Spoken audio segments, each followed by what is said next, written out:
Hello everyone, I am Nidhi Agrawal and welcome back to my new YouTube channel that is Nidhi Ma'am Classes. So आज की video में मैं लेके आई हूँ आपके लिए क्लास 10th की NCERT की बुक से फर्स्ट चैप्टर है रियल नंबर्स, उसकी एक्सरसाइज है 1.2 और उसके आज हम लोग लास्ट 3 सम्स करेंगे तो ये एक्सरसाइज कंप्लीट हो जाएगी। तो देखिए फिफ्थ सम में एक्चुअली बोला क्या है तो आप ध्यान से देखेंगे, स्टेटमेंट वाला सम इसे थोड़ा ध्यान से देखना पड़ेगा। चेक 6 की power n will and 0 for any natural number n, ये आपको चेक करके बताना है। तो दैट मीन्स 6 की पावर n, अगर हम लोग कोई भी आंसर निकालते हैं 6 का और उसका एंड क्या आएगा 0, ये हमें चेक करके बताना है। तो एंड अगर 0 आएगा तो इसका मतलब क्या हुआ कि वो नंबर 5 से विजिबल होना चाहिए, ठीक है। तो 6 की power n will and 0 if 5 is one of the prime factor of 6। But अगर हम लोग 6 का प्राइम फैक्टराइजेशन करेंगे तो हम लोग देखेंगे कि उसके प्राइम फैक्टर्स में क्या आता है 2 इंटू 3। जब आप 6 कैल्सियम लेते हो तो क्या आएगा 2 और 3 आएगा।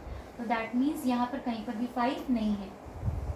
अब जब बिकॉज यहाँ इसका कोई भी प्राइम फैक्टर 5 नहीं है तो दैट मीन्स ये कभी भी 0 से एंड नहीं हो सकता। तो since 5 is not a prime factor of 6, hence 6 की power n can not and with the 0। Okay, तो ये हमने यहाँ से प्रूव करके बताया।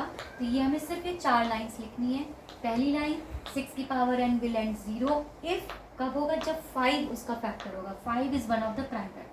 नेक्स्ट लाइन में हम लोग ने प्राइम फैक्टर निकाल के दिखाया, हमने देखा यहाँ पे 5 नहीं है तो हम लोग की नेक्स्ट लाइन हो जाएगी since 5 is not a prime factor of 6। और लास्ट लाइन में देयरफॉर और ये स्टेटमेंट 6 की power n can not and with 0। ये क्वेश्चन फिनिश होता है। नेक्स्ट आते हैं क्वेश्चन नंबर 6 पर। यहाँ पर आपको ये नंबर दिया हुआ है why this and this are composite numbers, ये आपको बताना है। तो सबसे पहले तो हम ये समझ लेते हैं कि कंपोजिट नंबर क्या होता है। तो कंपोजिट नंबर वो नंबर होते हैं जिनके मोर देन 2 फैक्टर्स होते हैं, ठीक है। तो जब हम ऐसा होता है या 2 फैक्टर्स होते हैं तो हम लोग क्या बोलेंगे कि वो कंपोजिट नंबर है। फॉर एग्जांपल जैसे कि हमने 15 ले लिया, अब 15 का जब आप एलसीएम लोगे तो देखिए क्या आएगा 3 5 15, 5 1 5, दैट मीन्स 3 इंटू 5 और 1 तो हमेशा होता ही होता है। तो जब मोर देन 2 फैक्टर आपको यहाँ पर दिख रहे हैं तो हम लोग क्या बोलेंगे कि ये जो 15 है this is a composite number, ठीक।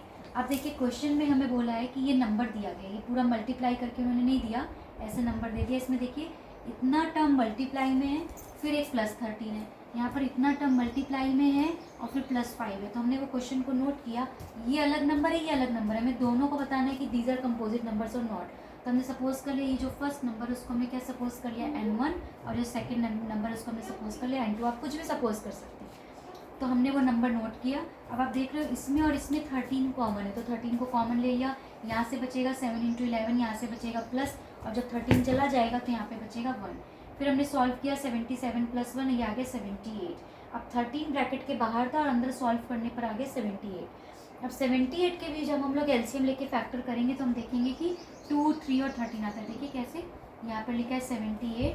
अब आप पहले 2 के टेबल से डिवाइड करोगे, फिर आप 3 के टेबल से करोगे, फिर आप 13, तो 78 के फैक्टर आ गए 2 इंटू 3 इंटू 13, वो यहाँ पर लिख दिया।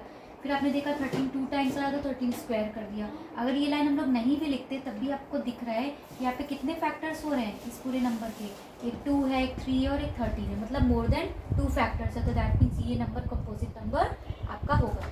नेक्स्ट आते हैं इस वाले में, चेक करते हैं। इस वाले में आप देख रहे हो ये नंबर है और प्लस 5 है, तो 5 दोनों में कॉमन आ जाएगा तो ये नंबर बचेगा, प्लस 5 चला गया तो उसकी प्लेस पे 1 आ गया। इस पूरे को जब आप सॉल्व करोगे तो आपका आ जाएगा 1009। अब देखिए आप 5 और 1009 ये 2 फैक्टर हो गए और एक 1 तो होता ही होता है, तो इसमें भी मोर देन 2 फैक्टर्स है। That means this number and this numbers are composite numbers. इस तरीके से हमने एलसीएम कॉमन लेके सॉल्व करके देखा। सॉल्व करने के बाद जो आंसर आया उसको भी हमने प्राइम फैक्टर से करके देखा, तो हमें देखिए कि यहाँ पे मोर देन 2 फैक्टर्स है, इसमें भी सेम चीज़ थी, तो हम लोग ने बोल दिया these are composite numbers. Next question आते हैं लास्ट क्वेश्चन में क्या दिया हुआ है कि एक सर्कुल, एक स्पोर्ट की फील्ड है, उसके चारों तरफ एक सर्कुलर पाथ बना हुआ है। 2 पर्सन, एक सोनिया और एक रवि, दोनों ने सेम पॉइंट से चलना स्टार्ट किया, सेम पॉइंट से सेम टाइम पर सेम डायरेक्शन में। सपोज अगर वो क्लॉकवाइज चल रहे हैं तो वो क्लॉकवाइज ही चल रहे हैं, दोनों ने स्टार्ट किया चलना। एक ने कवर किया सोनिया ने 18 मिनट्स में और रवि ने कवर किया 12 मिनट्स में। तो पूछ रहे कि जब वो सर्कुलर पाथ को कवर कर लेंगे और वापस से स्टार्टिंग पॉइंट पर जब मिलेंगे तो बताइए कितने टाइम बाद वो मिलेंगे, ये आपको बताना है। तो जब ऐसा क्वेश्चन होता है कि after how much time they will meet at the starting point again, तो वहाँ पर हम लोग एलसीएम निकालते हैं, क्योंकि वो मिनिमम पॉइंट पूछ रहे हैं, मिनिमम टाइम पूछ रहे हैं, तो हम लोग एलसीएम निकालेंगे। तो 18 और 12 का हम लोग एलसीएम निकाल देंगे। तो अब मैंने आपको बताया था 18 का फैक्टर करोगे तो आपका आ जाएगा 2 इंटू 3 जब आप एलसीएम लेके करोगे। फिर आप 12 का करोगे तो आ जाएगा 2 6 देन 2 3 ये आ गया।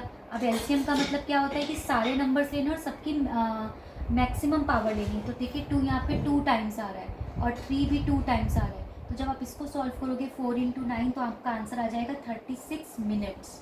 तो दैट मीन्स कितने टाइम बाद वो लोग मिलेंगे? After 36 minutes. तो कुछ नहीं करना, दोनों नंबर का सिंपली एलसीएम लेना है। वो आपको मैं फर्स्ट सेकंड थर्ड क्वेश्चन में बता चुकी हूँ। तो इस तरीके से होपफुली आपको ये 5th 6th और 7th क्वेश्चन समझ में आ गए होंगे।